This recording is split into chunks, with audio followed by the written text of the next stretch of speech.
நடிகை வனிதா விஜயகுமார் இதயம் சீரியல்ல சரோஜா அக்கா கதாபாத்திரத்துல களமிறங்கி அதிரடி காட்டியிருக்கிறாங்க.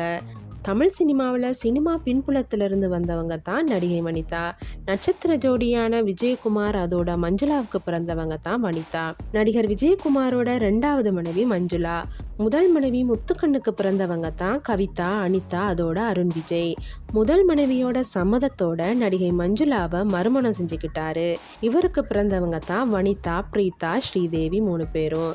எல்லாருமே ஒற்றுமையா வாழ்ந்து வர்ற நிலையில நடிகை வனிதா மட்டும் குடும்பத்திலிருந்து பிரிஞ்சு வாழ்றாங்க. அதோட தன்னோட அப்பா கிட்ட பயங்கரமா சண்டை போட்டு வீட்டை விட்டே வெளியேறிட்டாங்க. அப்போ பலருக்கும் வில்லியா இருந்த வனிதா பிக் பாஸ் நிகழ்ச்சியில கலந்துகிட்ட பிறகு பலருக்கும் பிடித்தமான நடிகையா வலம் வந்தாங்க. இவர் பிக் பாஸ் வீட்டில் இருந்தப்ப ஒரு சிறந்த அம்மாவா நடந்து கொண்ட விதம் இவரை மேலும் பிரபலமாக்கிச்சு.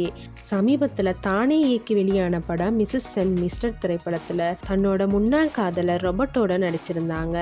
இந்த படம் பயங்கர தோல்வியை சந்திச்ச நிலையில இப்போ மறுபடியும் சின்னத்திரையில நடிக்க வந்திருக்கிறாங்க. ஆமா, பிரபலமான டிவி சேனல்ல ஒளிபரப்பாகிற இதயம் தொடர்ல சரோஜா அக்காவா களமிறங்கி இருக்கிறாங்க வனிதா விஜயகுமார்.